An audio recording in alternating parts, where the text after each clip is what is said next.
അവിടെ ആൾക്കാരുണ്ട് ഇനി എന്തിനാ കരയുന്നത്? പേടിക്കണ്ട, പെട്ടെന്ന് നിങ്ങളവിടെ പഠിക്കുവാണോ? ഞങ്ങൾ അരിപ്പറ്റേന്ന് പണിക്ക് പോകുന്നതാണോ? പേടിയായിട്ട് കരയാണ്. അങ്ങനെ ഞങ്ങൾ രാവിലെ അങ്ങോട്ട് വരേണ്ട ആവശ്യമില്ല. ഞങ്ങൾ അറിയില്ല, മേപ്പാടി മഴയില്ലാത്തതുകൊണ്ട് ഞങ്ങൾ വന്നതാ. ഇന്നലെ ഇതേപോലെ മേപ്പാടി ഭാഗത്ത് മഴ ഉണ്ടായാലും ഞങ്ങൾ നിങ്ങൾ എവിടെയായിരുന്നു?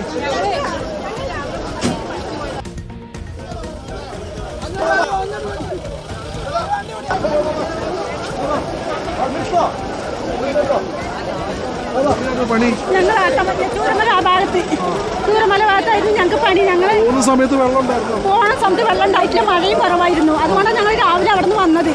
രാവിലെ ഞങ്ങൾ മേപ്പാടിയില്ല താമസിക്കുന്ന ഉരുളോട്ടിട്ട് പോയിട്ട് ഞങ്ങൾ വരുമ്പോൾ മഴ ഉണ്ടായിട്ടില്ല. ഇന്നലെ അതേപോലെയായിരുന്നു കാലാവസ്ഥ. അതുകൊണ്ട് ഞങ്ങൾ വന്നതാ.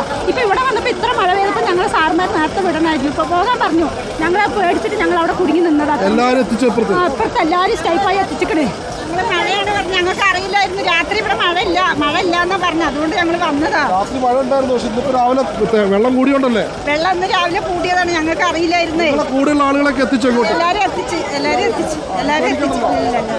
സുജ, ചൂരൽമലയിൽ ഉണ്ടായിരുന്ന ആളുകളാണ്. അവർ മഴ പെയ്തതിനെ തുടർന്ന് കനത്ത മഴ പെയ്തതിനെ തുടർന്ന് അവിടെ കുടുങ്ങിക്കിടക്കുകയായിരുന്നു. ഇപ്പോൾ അവരെയൊക്കെ ഈ മേഖലയിലേക്ക് തിരിച്ചെത്തിച്ചിട്ടുണ്ട്. മഴ പെയ്തപ്പോൾ വലിയ ഭയം അവർക്കുണ്ട്. നേരത്തെ ഉരുൾപൊട്ടലിൻ്റെ ഓർമ്മകളൊക്കെ ഉള്ളത് കൊണ്ടാണ്. എല്ലാവരും എത്തിയോ? ഞങ്ങളിപ്പോൾ അങ്ങോട്ട് ഇങ്ങോട്ട് എത്തിച്ചു. ഞങ്ങൾ പിന്നെ കൂട്ടുകാരിൻ്റെ ആങ്ങളെ വന്നിട്ടാണ് ഞങ്ങളിങ്ങനെ ജീപ്പിൽ ഇങ്ങോട്ട് എത്തിച്ചത്. ഞങ്ങൾക്ക് എന്തെങ്കിലും മാർഗം ഉണ്ടെങ്കിൽ ഞങ്ങൾ ഈ പാലത്തിൻ്റെ അപ്പുറത്ത് പണിക്ക് പോകുമോ? വില്ലേജ് ഓഫീസർ ഞങ്ങൾ 10-11 വാർഡിന് എല്ലാവർക്കും 9,000 കൊടുക്കണം പറഞ്ഞിട്ട് 9 മാസം കൊടുക്കണം പറഞ്ഞിട്ട് തീരുമാനമായതാണ്. പിന്നെ എന്തുകൊണ്ട് ഞങ്ങളെ കുറച്ച് ആൾക്കാരെ മാറ്റി നിർത്തിയത്? ഞങ്ങൾക്ക് അങ്ങനെ എന്തെങ്കിലും കിട്ടണ ഞങ്ങൾ ഈ പാലത്തിൻ്റെ അപ്പുറത്ത് പണിക്ക് പോകുമോ? എന്തെങ്കിലും ഒരു സൂചന ഇട്ടാണ് രാവിലെ ഞങ്ങൾ പണിക്ക് പോയിട്ടുണ്ടാവില്ല. ഞങ്ങൾ അത്രയും ഗതി കെട്ടിട്ടാണ് പോണത്. ഇതല്ലാണ്ട് ഞങ്ങൾക്ക് വേറെ മാർഗമല്ല. ഇപ്പൊ കടന്നു ഇങ്ങോട്ട് വണ്ടി വന്നിട്ട് ഞങ്ങൾ ഇങ്ങോട്ട് കടത്തിയതാണ്. ഇനിയിപ്പോൾ ഇതിന് ശക്തമായ മഴ പെയ്തിട്ടുണ്ടെങ്കിൽ ഞങ്ങൾ അങ്ങോട്ട് തന്നെ ഇങ്ങോട്ട് ഹെലികോപ്റ്റർ വരേണ്ടി വരും ഞങ്ങളെ കൊണ്ടുവരാൻ. എന്നിട്ട് ജീപ്പ് തന്നെ പകുതിക്ക് മുങ്ങിയിട്ടാണ് നിൽക്കുന്നുണ്ടായത്. ഞങ്ങളിപ്പോൾ എല്ലാം വന്നു. നമുക്ക് ദൃശ്യങ്ങളിൽ കാണാം. ഇതൊക്കെ മുണ്ടക്കയിൽ നിന്ന് മുണ്ടക്കൈ ഭാഗത്തും അട്ടമല മേഖലയിലുമൊക്കെ കൊളുന്തു നുള്ളാനായി പോയ തൊഴിലാളികളാണ്.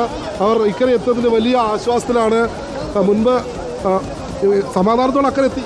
സമാധാനത്തോടെ ജീവൻ വലുതാണ് പറഞ്ഞിട്ട് എൻ്റെ ആങ്ങളമാർ ഞങ്ങളെ കൂട്ടാൻ വന്നു. അവർ മേപ്പാടിയിൽ നിന്ന് വണ്ടി എടുത്തിട്ട് വന്നിട്ട് ഞങ്ങളെ കൂട്ടാൻ വേണ്ടിയിട്ട്. ഞങ്ങൾക്ക് ജീവിക്കാൻ മാർഗ്ഗം, ഞങ്ങൾ സേഫാണ് പറഞ്ഞില്ലേ? ഇതാണ് ഞങ്ങൾ സേഫ്. ഈ ജാതി കാറ്റ് മഴയത്താണ് ഞങ്ങൾ പണിയെടുത്തിരിക്കുന്നത്. ഇവിടെ ഒന്നും സംഭവിക്കില്ല, ഈ ഭാഗം സുരക്ഷിതാണ് പറഞ്ഞിട്ട് ഞങ്ങൾക്ക് തരുന്ന 300 കൂടി തരുന്നില്ല. അതുകൊണ്ടാണ് ഞങ്ങൾ പണിക്ക് പോയത്. ഞങ്ങൾ അത്രയും ബുദ്ധിമുട്ടിലാണ് ഇപ്പോൾ ഇരിക്കുന്നത്. ഗവൺമെൻറ് പ്രഖ്യാപിച്ചതാണ് 9 മാസം 9,000 രൂപ വെച്ച് കൊടുക്കാന്ന്. ഞങ്ങൾ സുരക്ഷിതമാണ്, ഞങ്ങൾ കല്ലിൻ്റെ പുറത്താണ് പറഞ്ഞത്. ഞങ്ങൾക്ക് കല്ലിൻ്റെ ഉള്ളിലാണ് പണി. ഇപ്പോൾ കണ്ടില്ലേ ജീവൻ മരുന്നാണ്. അത് ഉമ്മയും ബാപ്പയും അവരൊക്കെ ഓടി വന്ന് ഞങ്ങളെ 3 ട്രിപ്പാണ് ജീപ്പിൽ ഇങ്ങോട്ട് സ്ഥലത്ത് ആൾക്കാരെ വണ്ടിയിൽ നിന്ന് ഇങ്ങോട്ട് അടിച്ചിട്ടുണ്ട്. ഞങ്ങൾക്ക് എന്ത് ജീവിക്കാൻ മാർഗ്ഗമുണ്ട് പറഞ്ഞത്? ജീവിക്കാൻ ഇത്തിരി മാർഗ്ഗമുണ്ട്. ഞങ്ങൾ ഈ വേഷം കെട്ടിട്ട് പണിക്ക് പോകുമോ? ഈ ജാതി കാറ്റ് മഴയത്ത് പണി സ്ഥലത്ത് പണിയെടുത്തുകൊണ്ടിരിക്കുമ്പോൾ ഉരുള് വെട്ടുന്നു. ഞങ്ങൾ എങ്ങോട്ട് ഓടും? ഈ ഒരു ഒറ്റ വഴിയാണ്. എവിടേക്ക് ഓടും ഞങ്ങൾ? പറയും. ഞങ്ങൾക്ക് ഞങ്ങളെ മക്കളും കുട്ടികളും കുടുംബങ്ങളൊക്കെ ഉണ്ട്. അവർ ഞങ്ങളെ പ്രതീക്ഷിച്ചാണ് ഞങ്ങൾ ഇരിക്കുന്നത്. കണ്ണീരോടെ ഇരിക്കണവരൊക്കെ ഇതൊക്കെ വണ്ടി എടുത്തുകൊണ്ട് വരികയാണ് ഞങ്ങളെ കാണാൻ. എന്തെങ്കിലും സംഭവിക്കാതിരിക്കാൻ വേണ്ടി ഞങ്ങൾ പടച്ചവനോട് പ്രാർത്ഥിക്കുകയാണ്. അതാണ് ഇന്നത്തെ അവസ്ഥ ഇവിടെ. സുജാ പാർവതി, അവർ പങ്കുവച്ചത് അവരുടെ ആശങ്കകളാണ്. നേരത്തെ മുണ്ടക്കയിലും ചൂരൽമലയുമൊക്കെ താമസിച്ചിരുന്ന ആളുകളാണ്. ഇപ്പോൾ അവർ പലയിടങ്ങളിലായി വാടകയ്ക്ക് താമസിക്കുന്നവരാണ്. അവരാണ് ഈ ഭാഗത്ത് ജോലിക്കായി പോയത്. ജോലിക്കായി പോയ സമയത്താണ് ഇത്തരത്തിൽ പൊടുന്നനെ ശക്തമായ മഴയും കാറ്റുമെല്ലാം ഉണ്ടായത്.